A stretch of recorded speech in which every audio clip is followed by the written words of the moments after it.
Because I know when I'm walking down the street and the wind's a little chilly, I put on my hood and I'm like, oh, dude, I gotta do crime now. Exactly. Got your crime hood on.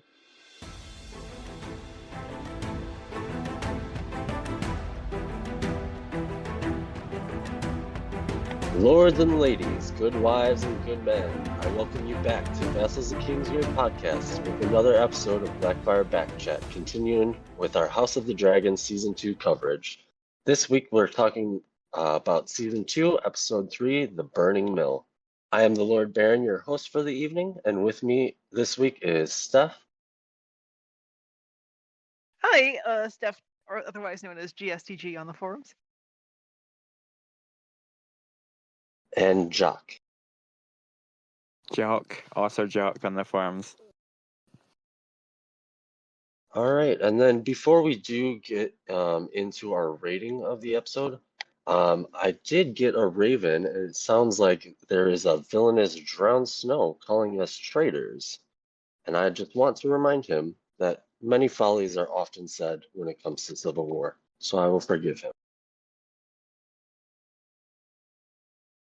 But that being said, I am giving it 5 out of 5 poisoned peas. I really, really enjoyed this episode. It kind of, to me, felt the most like reading a chapter come to life.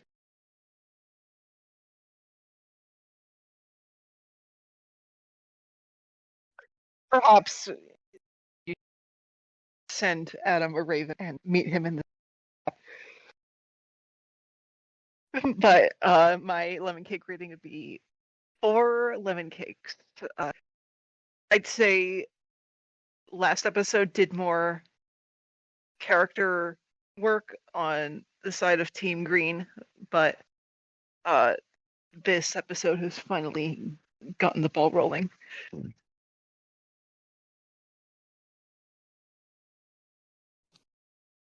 Yeah, this episode I feel was good. Although I'm a bit confused about how they're going to do the Alice Livers doesn't age thing with the fact that Kristen Cole has been the same for like 40 years.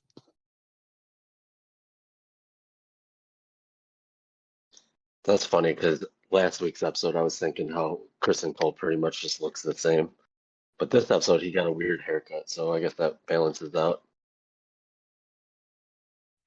Yeah, I did a double take when he debuted his new haircut. I was like, wait, that's him? But it's nice to see the hand chain finally make its show debut. Yes, it looks great too over the armor. Mm-hmm. All right, so this episode, man, did it give us such an awesome start. So it starts off in what are those called? Marker stones of the Bracken and Blackwood lands. Man, were you guys hyped for this? Because I was loving it and did not expect it to end up being an entire battle. I thought it was just going to be a little scuffle.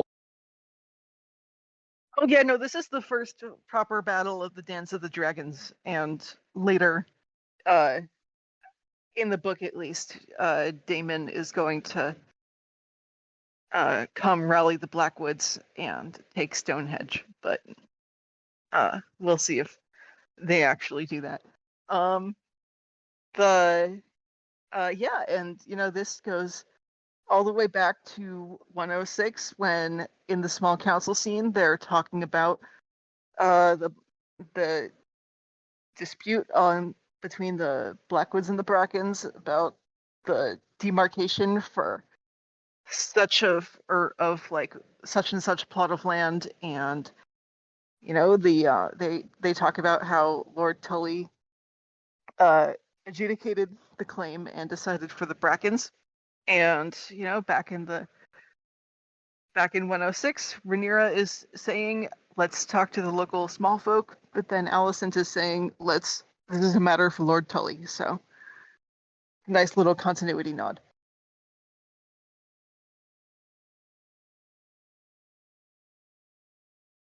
And also, Samwell Blackwood, wasn't he the Blackwood boy who fought the duel for Rhaenyra's hand at Storm's End?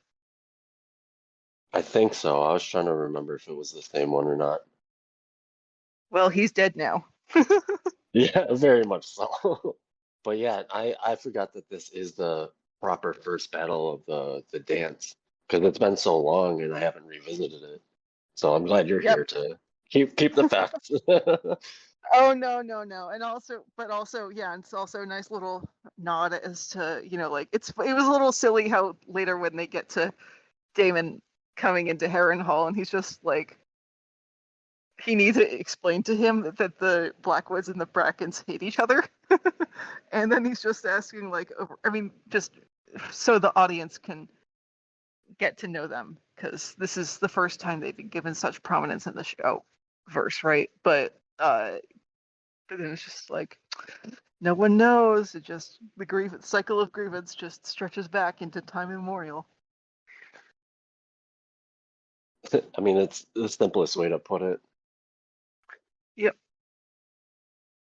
But I do like how this scene, although they are, smaller lords or sons of lords, this show, again, in my opinion, is doing a really great job of bringing us down um, off the high hills and almost in a sort of POV of commoners or small folk or lesser lords.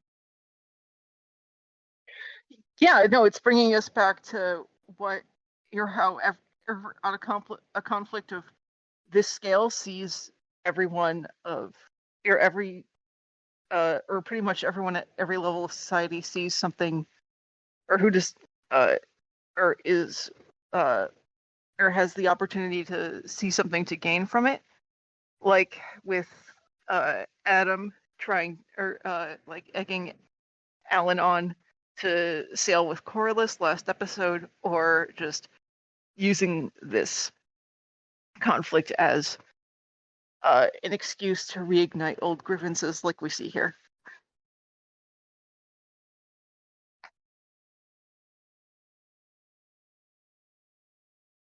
And, just like how, like the people suffer for the conflict, but they also try to gain from it as well.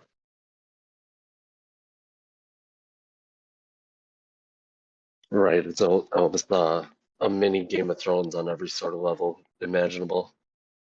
Mm-hmm. And then moving along, we get to the funeral of the twins, or burial, I guess. It's not necessarily a proper funeral.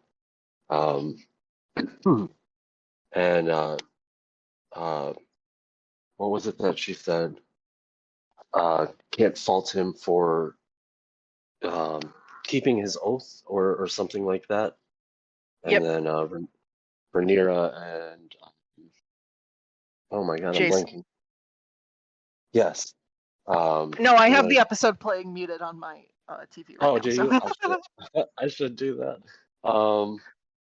But yeah, pretty much this conversation just kind of shows like, did the war start with this most recent incident, or did it start, as far back as when they're children? Just showing that really in history, it kind of doesn't matter when or how it started, but that it has started.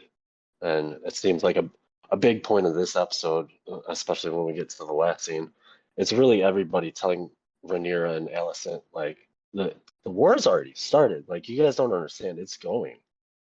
Right. I was looking in this scene because I had heard some chatter that Rhaenys is Rhaenyra's Hand of the Queen, and it makes sense because in the source material, there's no mention of who is Rhaenyra's hand at this point. After Rhaenys' death is when Corlys is named Rhaenyra's Hand, and like Rhaenys is talking back to Daemon in the first episode. That just tracks with her personality, but here at the small council, she really is the first among equals, and has more authority than Daemon, it seems, in the previous episode. So Yeah, I like that too. That would be a good little, blank spot fill in because she does kind of act very She doesn't act motherly towards Rhaenyra so much, but I do see her as a loyal, I guess, and if they do make her just because of the love she had for was it her brother or cousin that Viserys was? Cousin. Right. So yeah, the right, and also Rhaenys is a good mentor figure to Rhaenyra, even all throughout even in early season one, uh, and yeah, she's just uh, trying to counsel Rhaenyra, but I like in this how it is, I think, doing a good job of showing how Rhaenyra is already beginning to descend into paranoia and arrogance, although we can discuss that in more detail later. And then going from good counselors, then the next scene we have Cole, Kristen Cole being late to counsel, um, which I was kind of weird. I didn't when the shot opens up on him just staring down. I was like, did I pause it? What's going on? Uh, Right. but I do like the unfolding of the new Targaryen regime's banners, the new green and gold dragon. Yeah, they had a very subdued one in uh the Green Council episode last season, right? It was more of like a very dark green dragon on the black field, but now they've Right. brought out the proper green and gold dragon.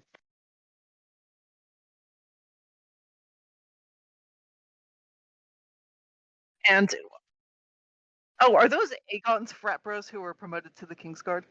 Yes, and I didn't realize it until later. The yeah, it's nice to have like a little detail like that. And also it makes sense, like he's the king, so he'd just be like, yeah, my three bros right here, they're gonna join it, They're next to me all the time anyway. Yeah, and how considering how insecure he is, or he's becoming thanks to Laurie's, not without good reason to begin with, but they're his men, right? So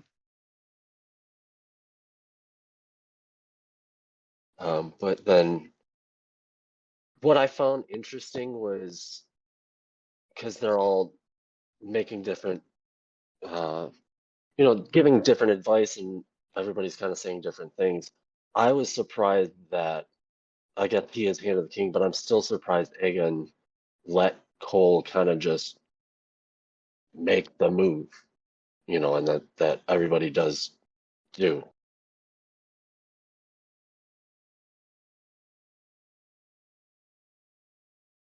like what move to travel to or Yeah, to drum up yeah, support among the Crownlands? yeah. Like, well, just because Cole was just like, all right, everybody, shut up. So I'm gonna go run out, get support, get Harrenhal. Aemon, you're gonna stay here because we need you here. And Aegon was like, yeah, all right, guys, you heard him. Mm. Yeah, I like how in episode 1 they literally called Vagar a deterrent, right? And Exactly. It's they the biggest beast.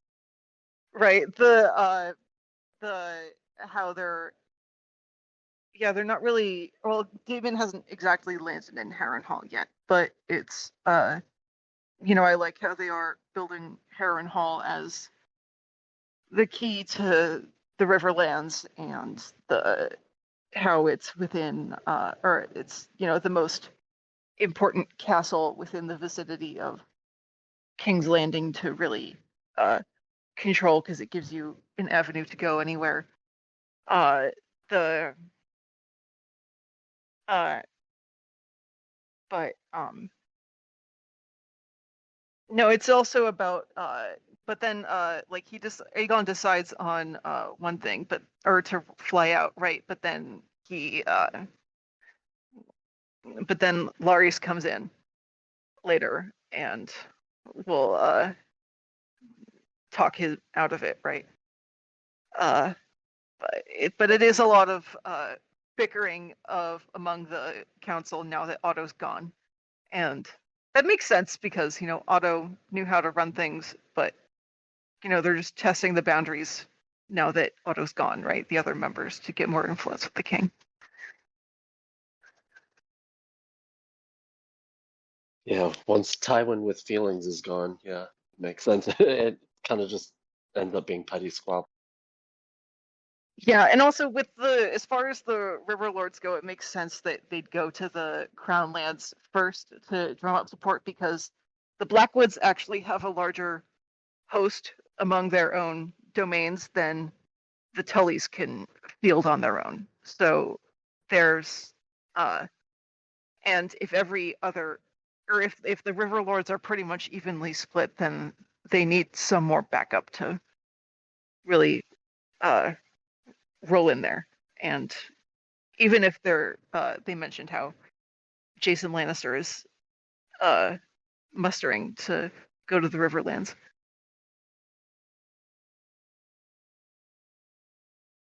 Which seems like that's what any Lannister's only move is, muster in the Golden Tooth and harry the Riverlands.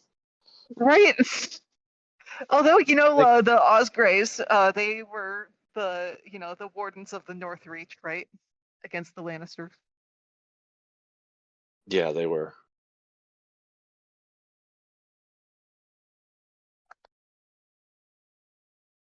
And then the next scene, we get some cool shots of a dragon flying over the Dragonstone Bay. Um, I thought this scene was kind of weird only because it was so short. I mean, I guess you kind of need it just because we do need to know that she actually did go and warn, um, the castle. And pretty much she just gets hired in a way. Yeah. But I don't know, it just the shortness just seems so kind of like, oh, okay, the scene's over, all right. Well, it's also to establish that Lenor is in fact dead, right? Because Seasmoke is in mourning. Right. And I like Uh, that was kind of interesting too that she says maybe he's lonely and Rhaenyra is just like, do you know something? the No, but I mean it seems like it's hard to see how non-book people would take this about like Missaria's careerism because she's been kind of all over the map with trying to be a social climber, but like still thinks of herself as a woman of the people, and she, like she like wants nothing to do with these nobles. The second, I mean, just like look, being dropped off penniless after a boat ride isn't a good situation to find yourself in, but uh which is the alternative to staying with Rhaenyra, but it's uh also just it does kind of go all over the place, and also with an eye to the future, like a lot of just like what this or as Rhaenyra descends into her tyranny, just and Missaria is someone who feeds into it, at least in the book. So how much are they going to is the show going to assign what to Rhaenyra? Because like Missaria will just or is allegedly coming to her and just saying, "Oh, hey, Damon's sleeping with Nettles," and like, aren't you like concerned about that? And right, she'll like actively like come up to Rhaenyra and stoke her paranoia as to or if Rhaenyra is going to take a more active role in saying, "What do you know about this? What do you know about this?" Yeah, I am curious to see as how it will develop because yeah, you're right. Missaria is, I guess, it must be a hard character, right? Because she is kind of all over the place, even though we know some key roles she's played throughout the dance. Mm. And then after she talks to Mysteria, Rhaenyra heads inside to send Rhaena off because she is fostering her one son with the Aarons and then having Rhaena take the other young ones to, was it Pentos? Yep. Yeah. Like, you gotta feel bad for Rhaena because it really is because she has no dragon and she knows it. Yep. Yeah, and right, and also because Joffrey is a lot younger than he is in the book, so they're in. So yeah, it really is that you're there to babysit, and at least if Joffrey was a little closer to you in age, you could be more have feel not so isolated, even though they are your kin, but um the you know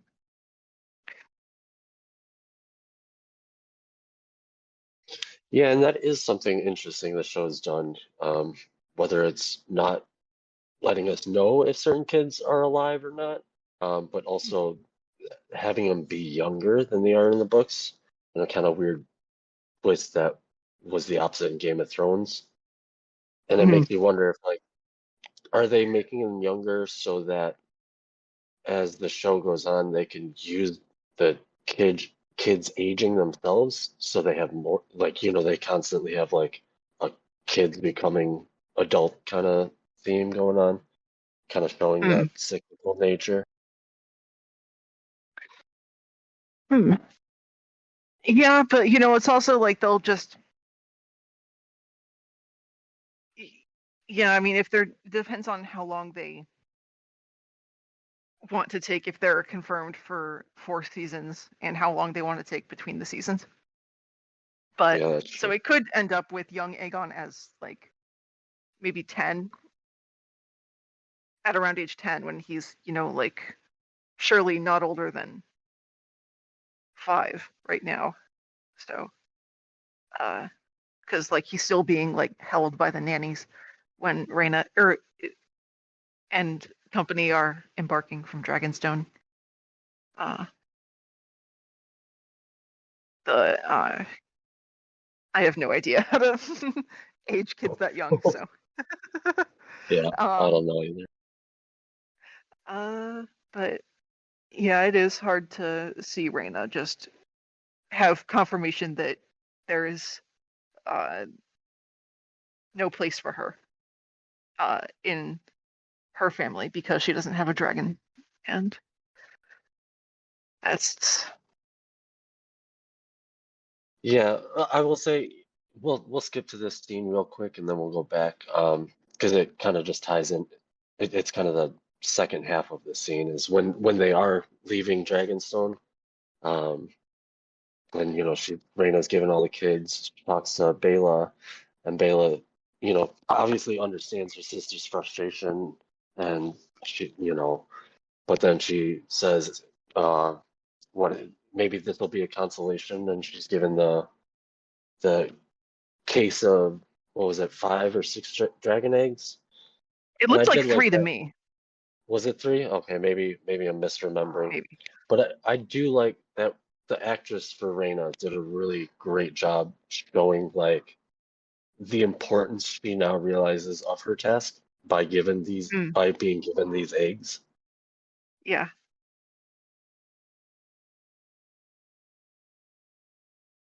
Yeah, and like Rhaenyra is trusting her to remind Lady Jane Eyre of her commitments, and because like again, like she's the only like uh representative of Team Black old enough to actually be expected to do that. That's in the party that's being sent to the Vale, but uh, uh, and that is an important thing.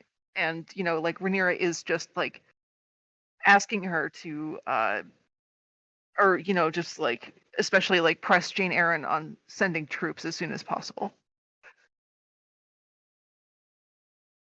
So you think we'll get Aaron's the end of this season or next season? Well, I mean, Jane Eyre doesn't really send troops from the Vale to fight. She's just like she's offering to bail Rhaenyra out after the storming of the dragon pit, and say like, look, just like get yourself to Gulltown and you have my protection. But Rhaenyra chooses to go to Dragonstone instead. And also just because, like there are dragon's eggs in the Vale, and but Rhaenyra decides to sell her crown to go to Dragonstone to get a dragon's egg instead. Ah, Rhaenyra, the depths you'll go. You didn't have to do that, which is exactly how Cyrax dies too. Exactly. Oh man, this show is just gonna hurt us, man. But Right, and before then that, we have Daemon arriving in Harrenhal. yeah, I was just gonna say, and then we're gonna go, which is an awesome shot of him, flying in there and landing atop and walking in. But oh my goodness, just nobody but Damon could go, I'm claiming Harrenhal. Yeah, dude, I figured. He just sets his fork and knife down. He's like, yeah, what, are you hungry? Right, and just like how it is so silly how seriously Damon's taking it and how like like self-important he is, and but at the same time it's just like he'd criticize it other way if he was not conducting himself with the dignity befitting a consort, right, and the field marshal of Rhaenyra's forces. But yeah, to just like like just be like so like vigilant about poison. It's just like at the same time it's just like, okay, but if you demand a food taster, that'd be even sillier, right? Right, and to me, it's like that's very like that's on the lifeblood of how Martin Wright did comedies for this.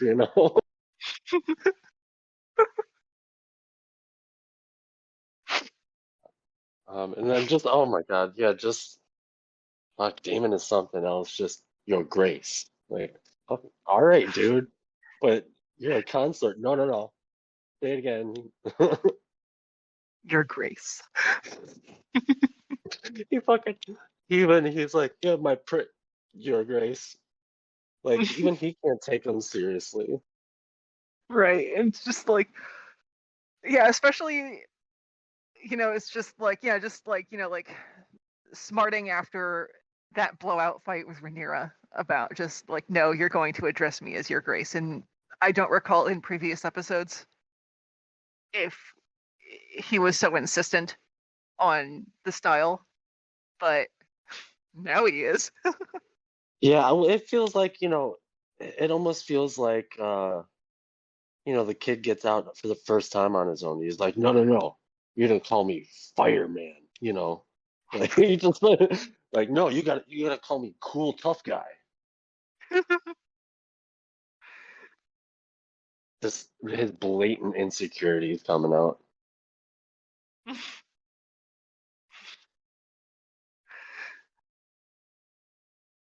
Yeah. Uh. So See, yeah, that I was a can't even, sorry, go ahead. no, please, no. I like how the Castellan, who is Laris's uncle, just pretty much calls Laris a kinslayer, and Oh yeah. uh, and also how in the previous or how in the opening scene with the Blackwoods and the Brackens do call Rhaenyra a kinslayer, which like in the book, Rhaenyra is terrified of the accusation of kinslaying, but also in the show in 105 when Crispy is asking her to run away with him, what she says is, "What I cannot, or like I dread, or I cannot bear the thought of infamy." And like being called a kinslayer is just the beginning of that for her.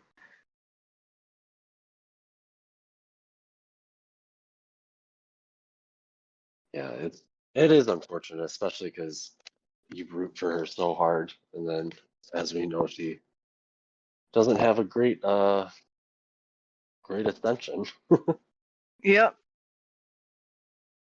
Get in the next scene, Kristen Cole and his company are all ready to go and head out, and we see Allison talking to somebody. It ends up being her brother, which I thought was cool. Even though it's super awkward and tense, just like, hey, this is my brother and my ex-lover. Are they broken up right? Because it's awkward enough that, and yeah, because considering where last episode left off, it's but then also like Otto getting fired is enough for Alicent to discard a relationship, right? And Crispy's the direct beneficiary of that, whether he was angling for that or not. So uh the no, it is nice that or it was a delightful, awkward situation. And did you see her pull her handkerchief out from over her left titty? Yeah. It's it's the funniest part too. When she did that, I was like, girl, did you know? Like, were you just saving this for him? Well, I think it's more like, those gowns don't have pockets. So Right, but like, Victoria's wouldn't Secret that just be compartment it like is. tucked in her sleeve or something, not in her like bodice? Well, it's a little difficult, I think, with the sleeve is so open and wide and trailing, because it's not like a kimono sleeve where you could tuck that in like that, right? It's just all out and loose. Yeah, that's true. I guess I'm thinking like a maester sleeve. Like she's got the never-ending ribbon. How much you want to bet Laris's agents saw her take that favor out? Oh yeah, absolutely. I'm surprised half Yep. the half the people there didn't. Her brother did. Yeah, I'm a little surprised that he hasn't brought it up yet now that Crispy's left the city, but Yeah, and I'm excited to see how that's going to turn out. We got a little bit of Mhm. it in a scene later, but because it definitely seems like he's there to be like Alicent's presence, right? Like he Mhm. specifically did that. Like Gwen? Yeah, like she had him Yeah, join Crispin's company specifically to be like, yeah, so I'm still here, right, to watch him. right? I don't know how I'd get any Ravens to her though.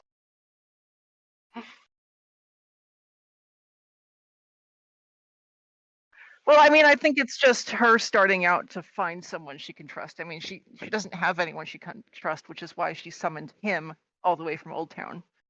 But she's trying to cultivate her own people to maybe get more independence from Clubfoot, because we've seen how that turns out. But Right, yeah. Yeah, no, I think it'll be interesting. It's a good addition to Crispy's little band of merry men. what do you think, Jock?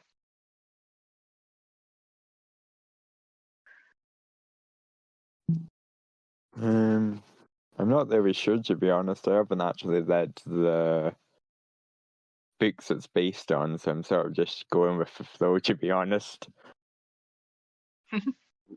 So in the next scene, I'm starting to love these intimate scenes with the Valerians.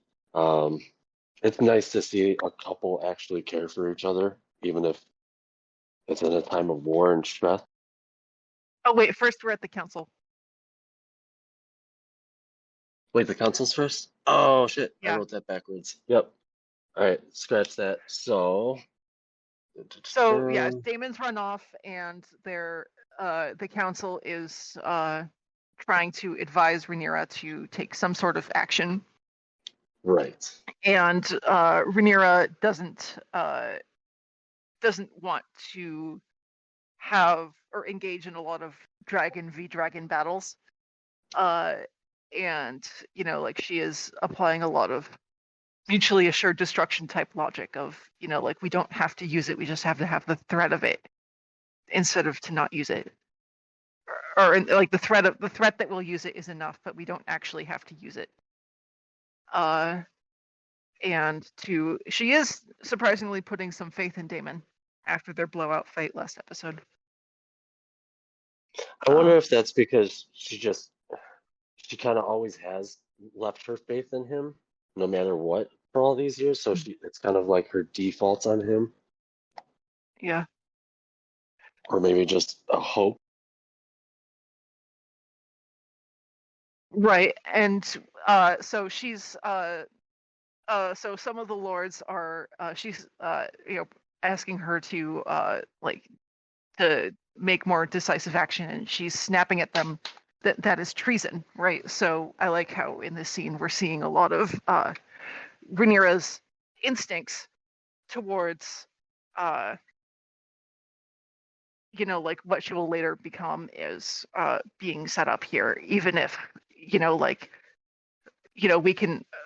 we can still understand where she's coming from at this point in time. Right. It does a great job of showing how reactionary and impulsive he is. Even if her decision she made was to make a decision later, but and then I do love how Rhaenys, then we get her right after Rhaenyra walks out, stopping to the council and saying, my grandsire was the conciliator, and he reigned best and longest of all Targaryens, even the Conqueror. And I like how I like how this is changing in relation to the books, because in around this time, after pretty much at the time between Luke and Jace's death, Rhaenyra is just a blubbering mess in the book, or at least alleged to be, and who's not really making any decisions on her own. And that's when Jace takes the opportunity to step up, although maybe he might be really or doing a lot more of that in the aftermath of Rook's Rest after Rhaenys is gone. I forget, but it is I do like how they're giving Rhaenyra more to do, and that she's or as well as Rhaenys. But now the Rhaenys and Corlys are having their scene together. Right, yeah. I just mixed those up in my notes. But yeah, like I was saying, it's nice to see a couple actually caring for each other. And pretty much the scene they just talk of maybe making Rhaena the heir to Driftmark instead of Joffrey. Which I don't remember how that worked out in the books, because doesn't his bastard son end up becoming the heir? Right. So when Adam claims Sea Smoke, he's made the heir to Driftmark. But then when Adam kicks the bucket, it's Alan, which is why Alan had That's the right. sword that was meant for Luke at the beginning of the season. Okay, yeah, now it's clicking in together. But yeah, there was in between when but there was a little bit in the book, I think during King's Landing, when Rhaenyra actually did want Corlys to name Joffrey as heir to Driftmark. But other than that, I do like how it shows that they still have tenderness for each other. Like they're feeding each other. Rhaenys brought him lunch, and they're feeding it to each other a little bit, and nice tenderness besides showing that they still fuck. Right. No, it's cute. But again, that was another short scene. Some of these short scenes work better than others, I think. Mm-hmm. But I mean, they kind of have to break it up that way, I guess, because they surprisingly fit a lot in these episodes. That is something I'm realizing every week. Mm-hmm.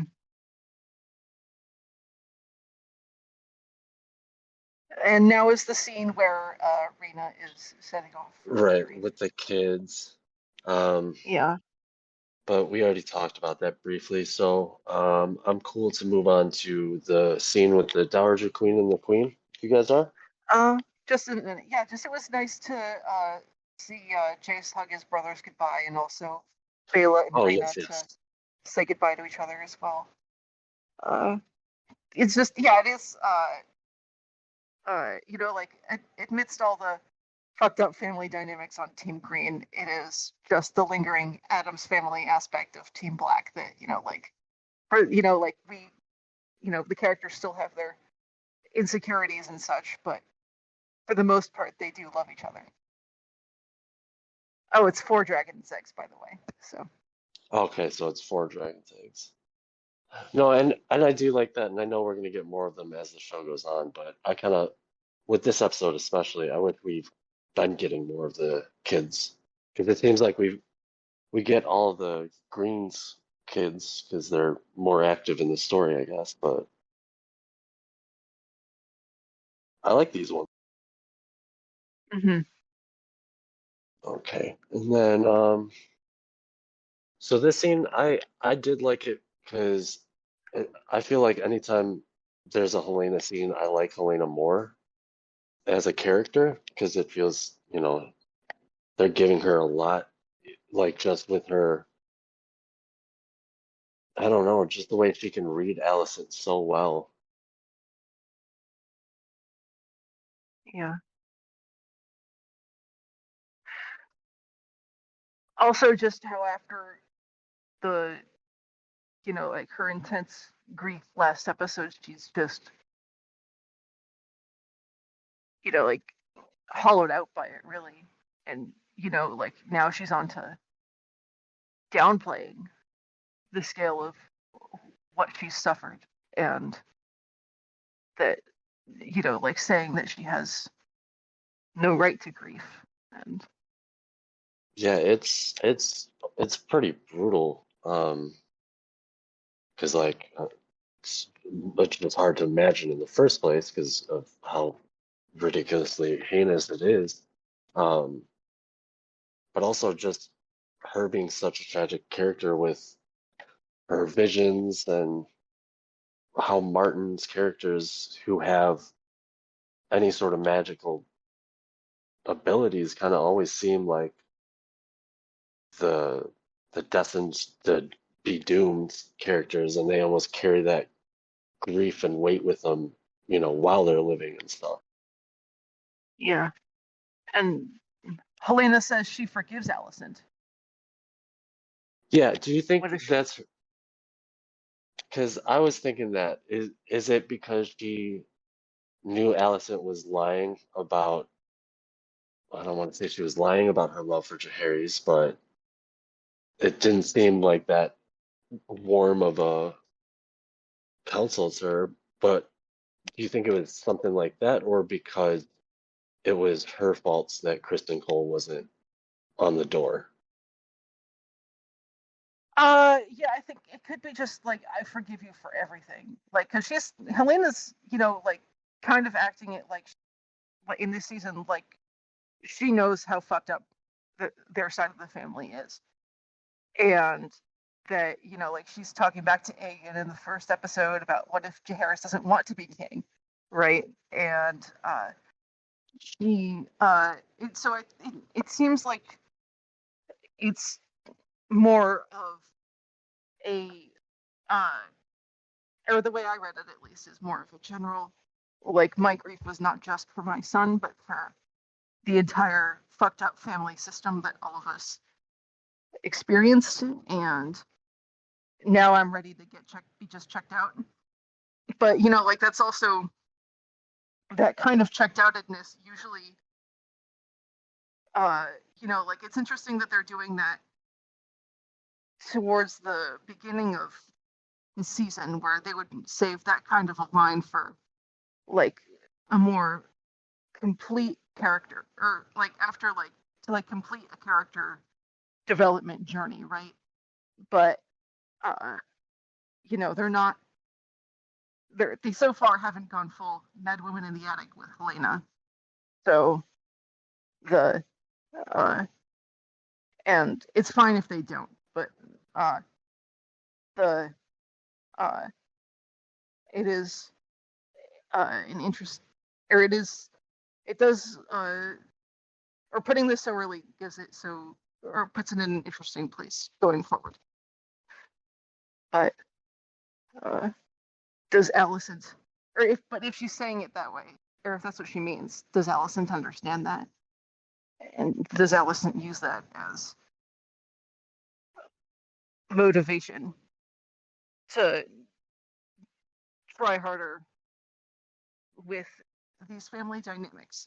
And I think we know the answer to that. Right. And we are just joined now by Elle. Hey everyone, it's Elle. That's Nettles on form. So what would you give this episode rating? I would probably just give it the same from last. I don't see myself moving very much. Probably a shade under before 3.75. Momentum, I believe, is my issue. It's not that I'm not enjoying myself. I just think that the pacing is kind of getting to me. I kind of just want to get there, though I understand moving the chess pieces and the build up, but I just the anticipation aspect of it, I think, is what I'm finding more frustrating.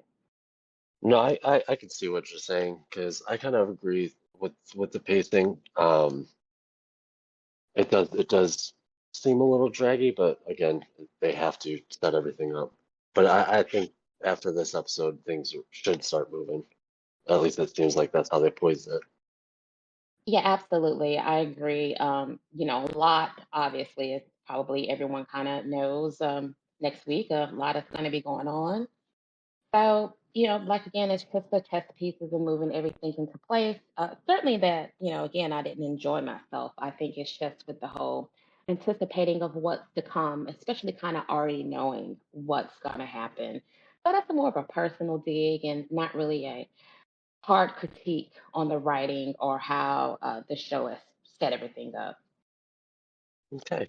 And then we were just talking about the scene where Helena forgives Allison. Did you have anything you wanted to add to that one?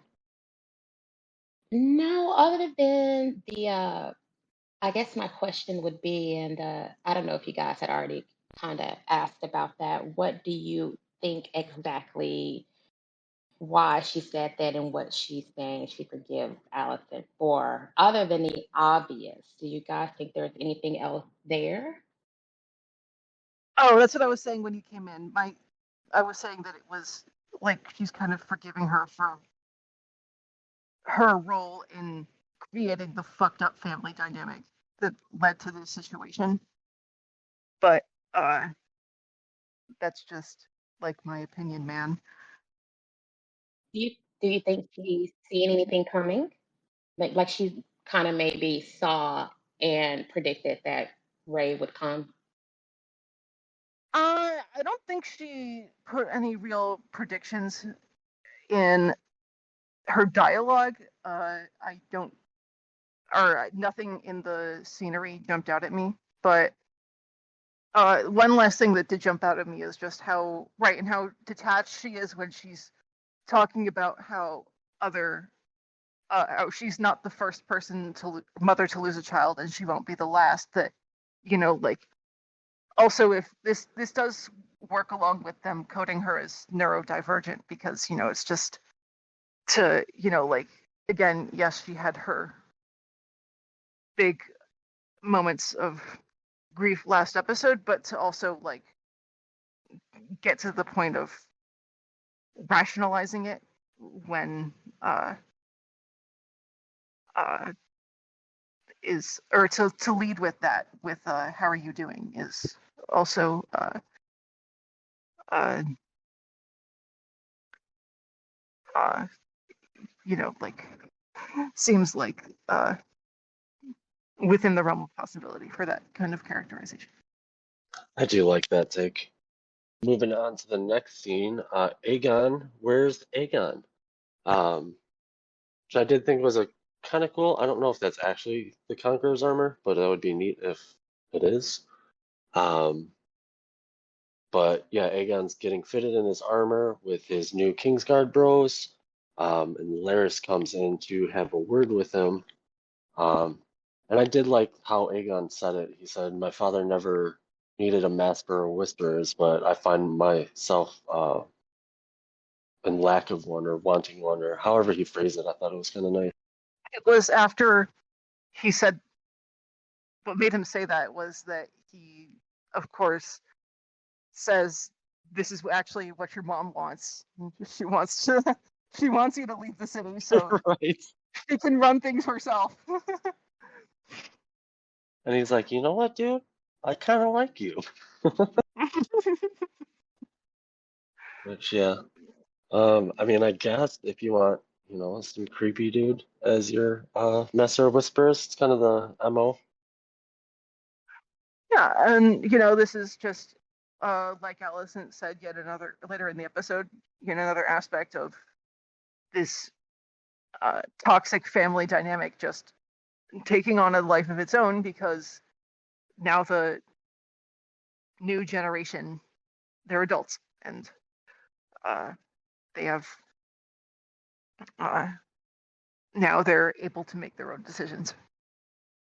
Yeah, and it's their turn to drive, so, if they want to fly their dragon, they will, but maybe not today. Yeah, I loved how after Larys left, the King's Guard are just like, "Oh no, it's probably a good idea we stay here. You can come hang out with us. Yeah, let's go get drunk. Let's go get wasted. Like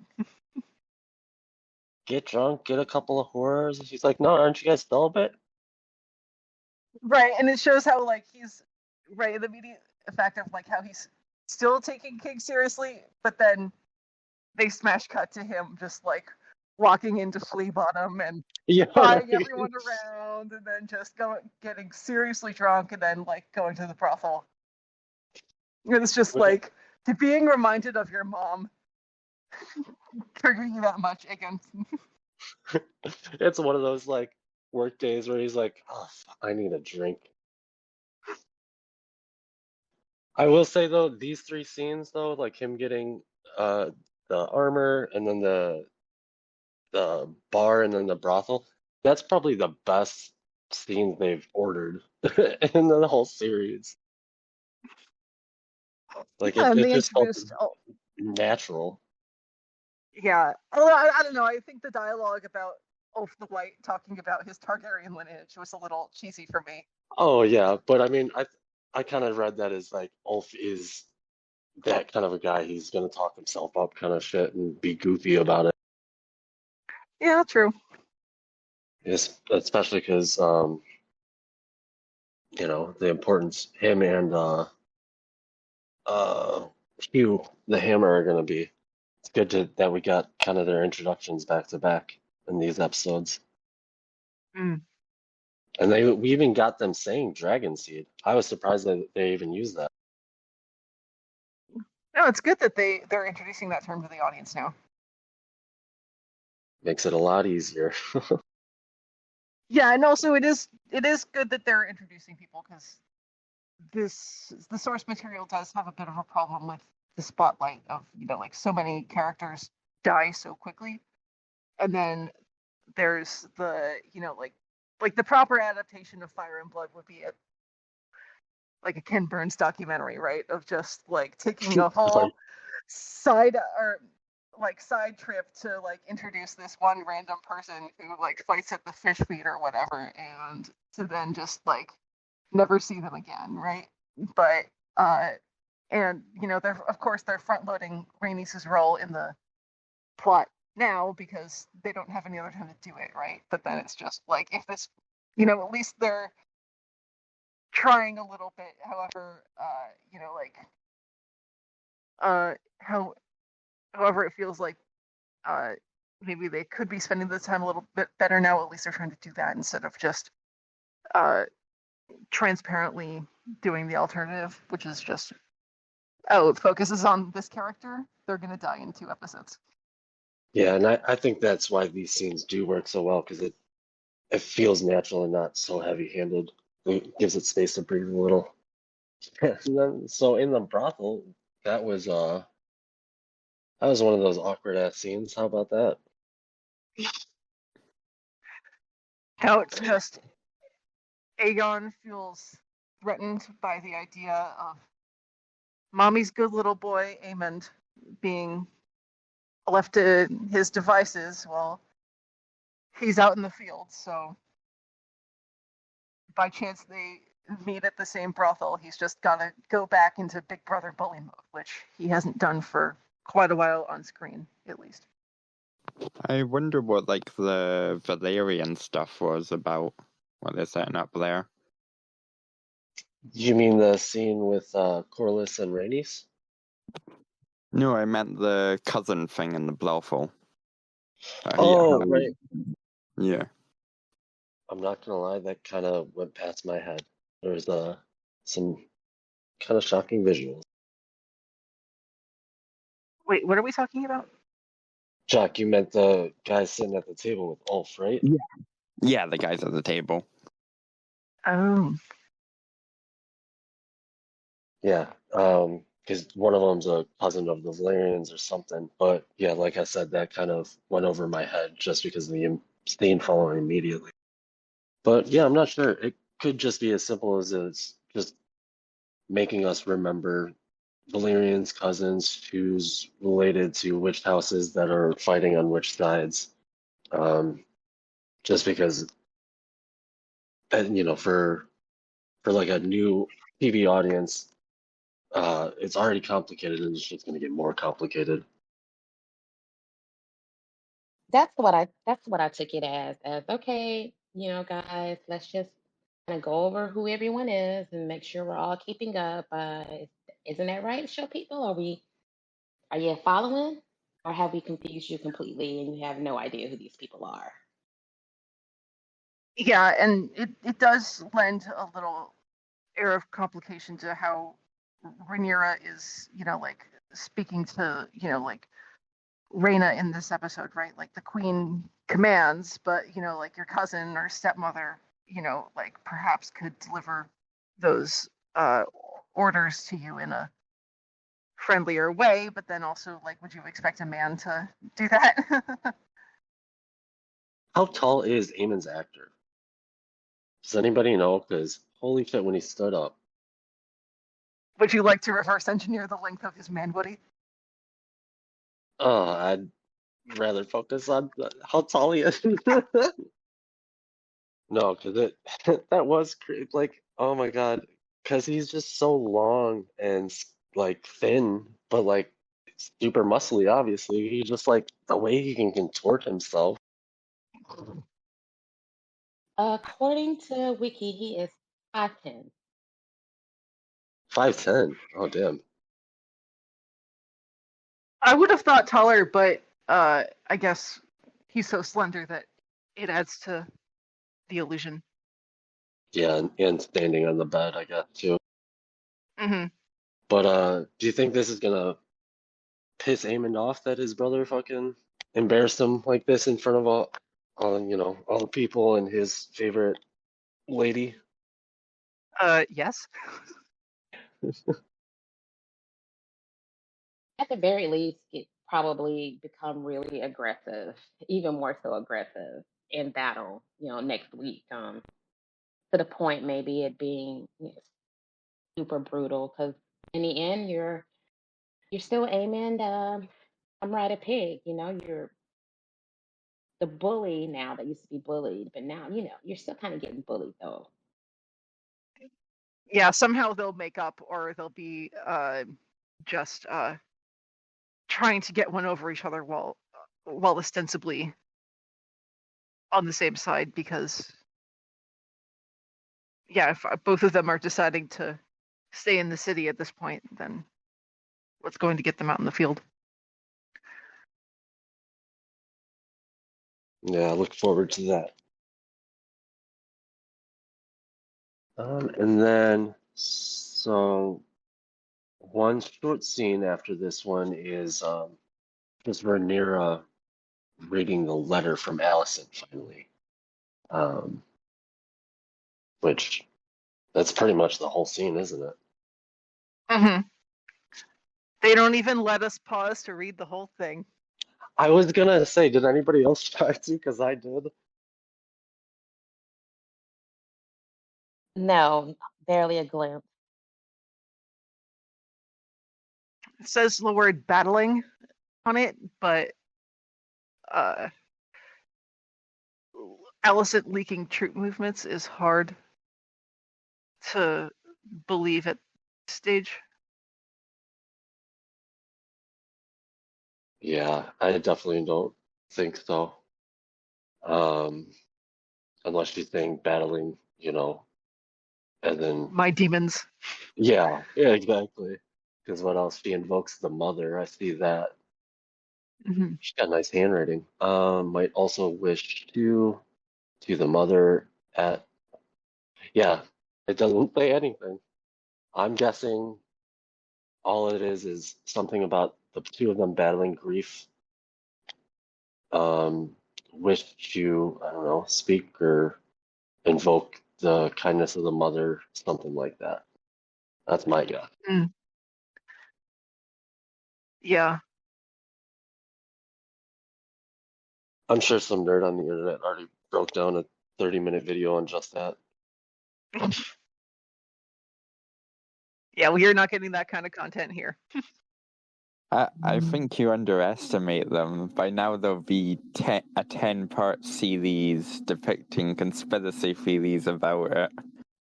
Questioning if it's even Allison's handwriting. Was it the Maester?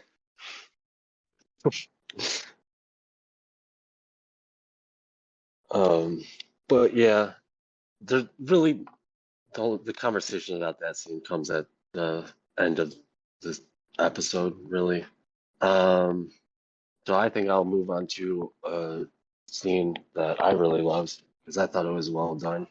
Um, Crispy is chasing down Sir Gwyn and his men because they already made camp, but these guys are still riding. It's nice setting up how they're going to interact. But then Crispy notices a shadow pass over the sun, only to give us, I thought, a really, really awesome looking scene. Come on, Bela. Right? Yeah, that was certainly the highlight of the episode for me. Her and Moon Dancer, who looks absolutely fantastic. That whole setup and that whole chase was really well done. I agree. Yeah, and it's nice too because like earlier in the episode when Rhaenyra is talking to Mysteria and the dragons in the distance, sea smokes in the distance, I always thought it was like maybe he was moving too quick. But in this scene, just having a tiny little speck in the sky and they're running for their lives, and then all of a sudden the dragon is on top of them. Just fantastic. Hmm. When you said she rides Moon Dancer, is Moon Dancer supposed to be green? I thought Moon Dancer was like white and silver. Nope, green with pearl horns. Uh, Pale green, yeah, exactly. Definitely the color that I imagined it from her description in the book. I think they nailed it. I really do. I liked how it was almost like kind of reminds you of like a watermelon pattern with the brown and the green. Mm. It was super cool.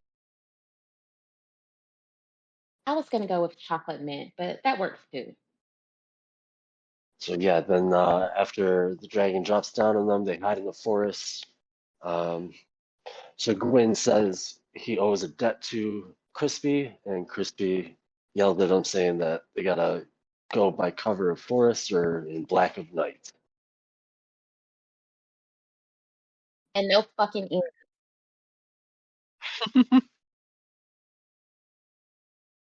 You you know if you would think they would have done that in the first place, knowing their opponents have dragons. Well, you don't know, or maybe you have a rough idea of how many dragons are of fighting age, but also like the world's a big place, and you can't True. be a dragon can't be everywhere at once. And Rhaenys is already patrolling the Gullet, and Jace was in Winterfell, and Syrax isn't taking the field, so it's it seems like it was worth the risk before you actually have a run-in with the dragon. So Rhaenyra gave her the order to not engage and just to observe. What was the setup for the chase, if that was the case? I think that's just Bela being Bela. Yeah, because I feel like they're really showing both Bela and Jace they're ready, not to just prove themselves, but to, herald in they're the younger generation that's now starting to get power. So they're a little hungry. Yeah, it's like at the beginning of Top Gun when Tom Cruise is like, like saying, I was inverted, right? How he's explaining to his love interest about how like he was like doing all these tricks with his plane with the other guys for some quote unquote diplomacy, right? Right, yeah. And then we go on to another council scene, this is the council scene I mixed up with the other one. Because this is the one where she said she'll make a decision later, and Rhaenys brings up the conciliator. Mm. Which, yeah, and this is the scene where, she said not to engage, and she said, well, I didn't engage him, and that's kind of where I felt, because her and Chase give each other kind of a look like, we're gonna do it. Yeah. From there, we go back to Harrenhal. Damon is in his bed chambers, putting little pots and pans underneath all the leaks, and has his door barred by swords. um, and then he follows whatever was at his door um, into a chamber and sees Rhaenyra younger, with Jaehaerys sewing his head. And then he finds himself in the Godswoods with, I'm assuming, Ellis Rivers. Um, what do you guys think of this? I like that the Weirwood in the Godswood is calling to him. Me too. It kind of sets up, like, at least when I read the book, it seemed like he was almost fanatical, waiting their days, marking the tree. For 13 days, making tally marks in the Weirdwood trunk. And yeah, just it is just showing how even Damon will rashly regret his acting out, even if he won't in public, or to other people. He has his own private moments of doubt, which doesn't change what he did or how he tried to justify it to Rhaenyra, but I guess it's a little humanizing. It is. It's nice to kind of see, like, subconscious fears of a character, in a really interesting way, other than just, giving them a monologue or having them explain a dream. Yeah, and, like he he kind of does if he's being maybe he does still on some level covet the crown for himself, but I still believe that he sees himself primarily as Rhaenyra's champion in the field, as he wanted to be for his brother. So it's which plays into young Rhaenyra's line about how she's always cleaning up after him when he doesn't want to be seen as a liability. Yeah, I would agree with that. I mean, like, yeah, I mean, because like in season 1, like Viserys said to him, just like let's, like I'm sick and I, like I regret sending you away all those years, but now let's have the time that we should have had and rule together and take your place at my court. And Damon said no, and he marries Rhaenyra like the next day. But like, you could also say that him marrying Rhaenyra is him accepting that he won't be king in his own right, in his own way, but in exchange he wants leeway to run things his way and to burn everything to achieve that. While calling him your grace and not my prince. Right? But I did like that scene a lot. It's the right amount of spooky and weird and confusing. Mm-hmm. And I think it's really great that they're playing up Harrenhal as a haunted house kind of thing. I was really happy to kind of see Yes. that, put that supernatural element in it as well, and with couple that with Alex and the werewolf and his, I guess, his conscience getting to him about Jaehaerys. Not to mention it was just very beautiful. I'm really glad that they went to that angle. Yeah, I agree. Although I don't think I would have had the actress just walk off stage right.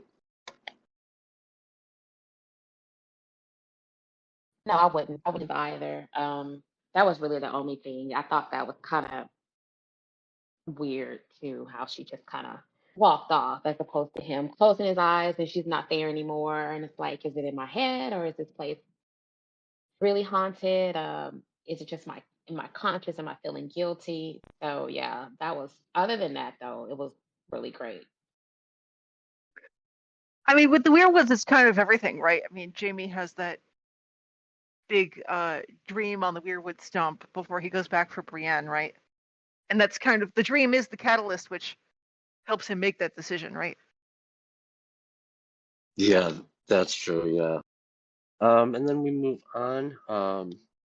And Rhaenyra is talking to Massaria, because she wants to have a face-to-face conversation with Alicent.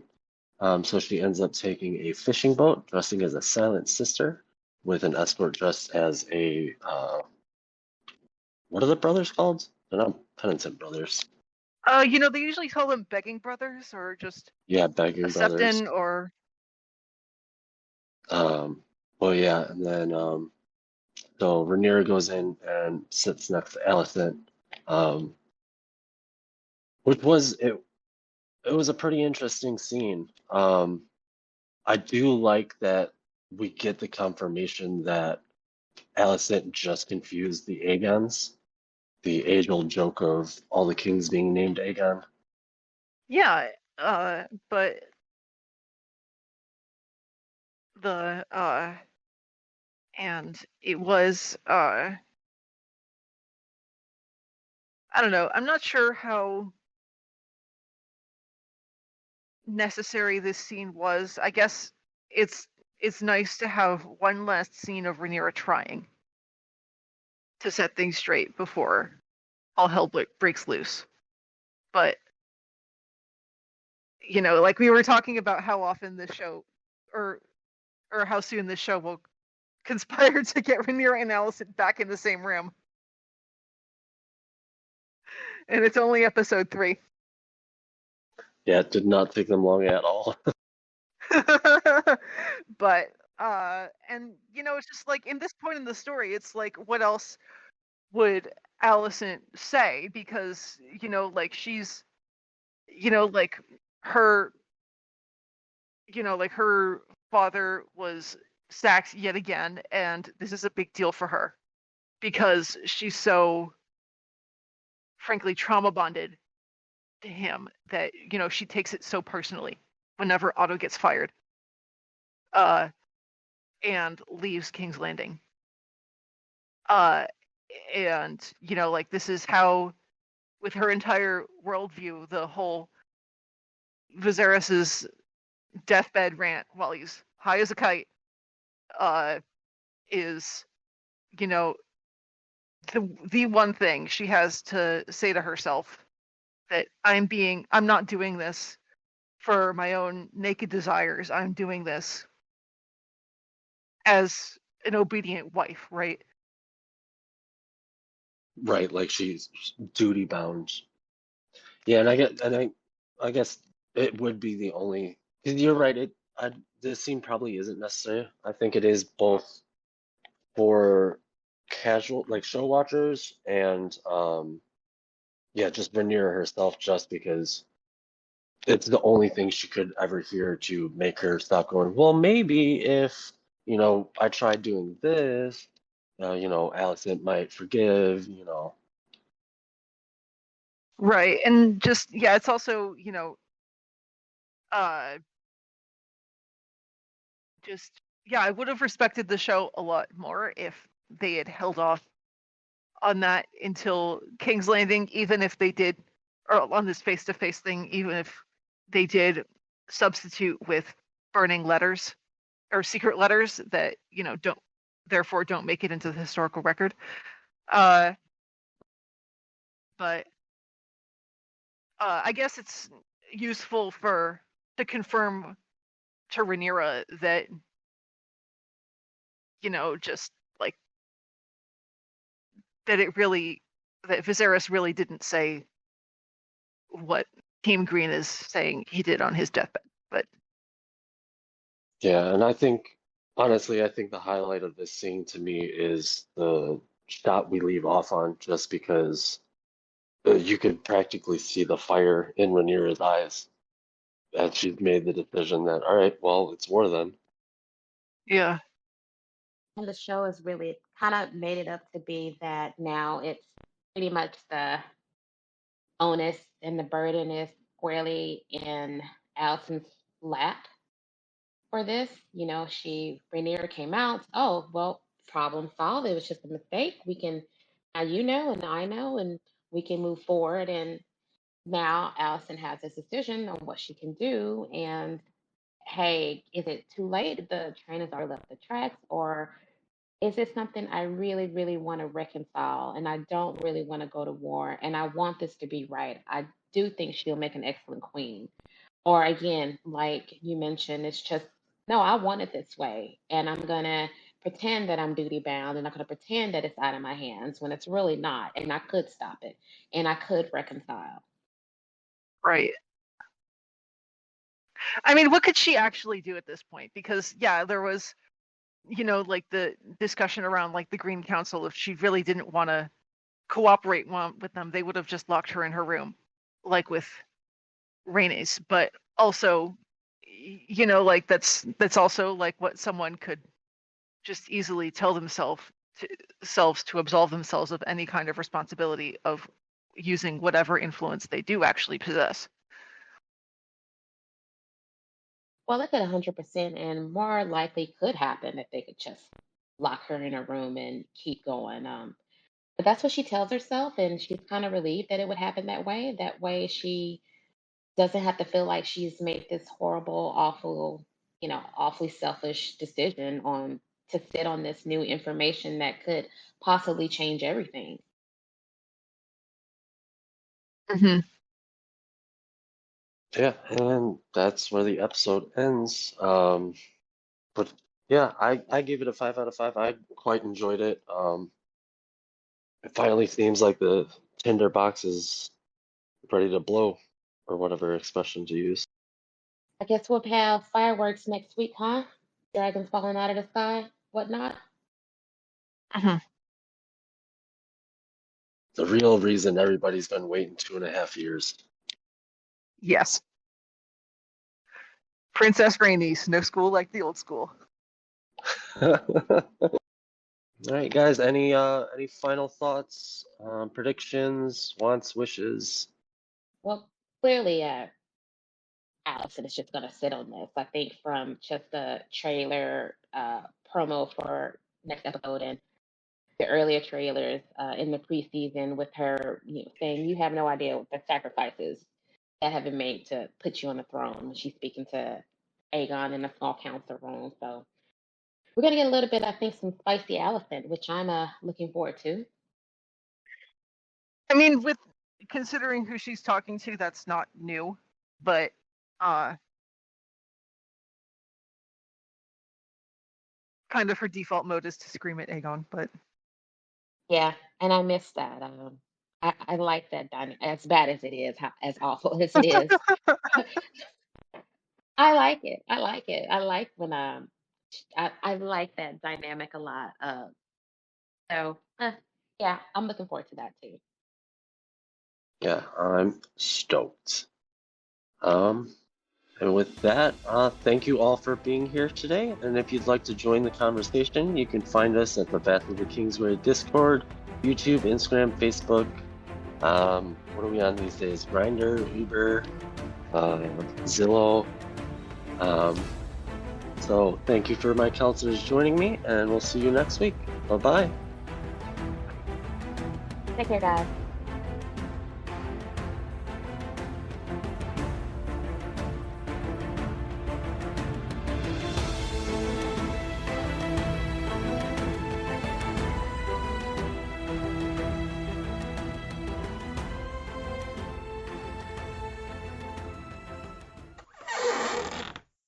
Yeah, also Rhaenyra being able to sneak into the city like this will also help with her paranoia later, because she's done it herself. So why couldn't someone else while she's holding the city? Right, and not to mention just blood and cheese just happened, and she's got to remember that too. Yeah, and like Arik made it into her room last week, but Way too simple.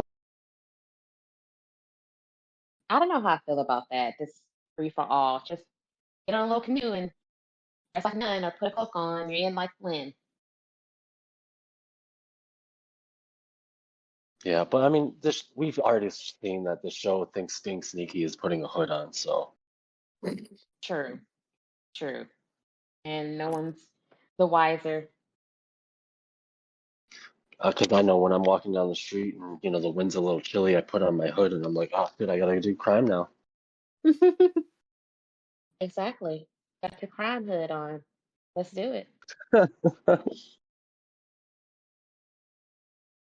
I really think I would have liked the Allison Rhaenyra meet to be kind of like the bar that Aegon and Otto had last week, or at least not in the city, maybe meeting on some desolate part of the beach on the shore somewhere, the Blackwater, somewhere secluded, and maybe somewhere that where Bronn and Jamie were practicing fighting, somewhere off the cliff somewhere, as opposed to the city. And I mean, I guess, there's casual show watchers and all these other things that you would have to consider. And certainly it's more high drama if you set it up that way. But I just kind of always imagine if they would get together again, that was just kind of in my head. Them, this is one-on-one, very just like open scene. And, didn't get that, but that's fine. Honestly, when I realized that they were actually going to have Rhaenyra go to King's Landing, I thought it was going to be her meeting her in the elephant in the fields that we saw her in the teaser shots. Right. I wasn't expecting that thing at all until she was speaking with Matharia. Oh, there's one place where, you can meet her and you won't be bothered. Then I'm like, oh, yep, they're going to the set. It makes sense. They kept showing us her going to the steps constantly. Okay. No, Steph, I love that you came back. You're like, actually, hold on. no, see, I always think of things after I'm gone, or after it's over. I was hoping Jock would rejoin us, but it seems he's gone. Yeah, I was kind of holding out. He would. You're the host, Zander. No, I know. I was just pulling my doc up. Okay. We're the small council to the Lord Valen. All right.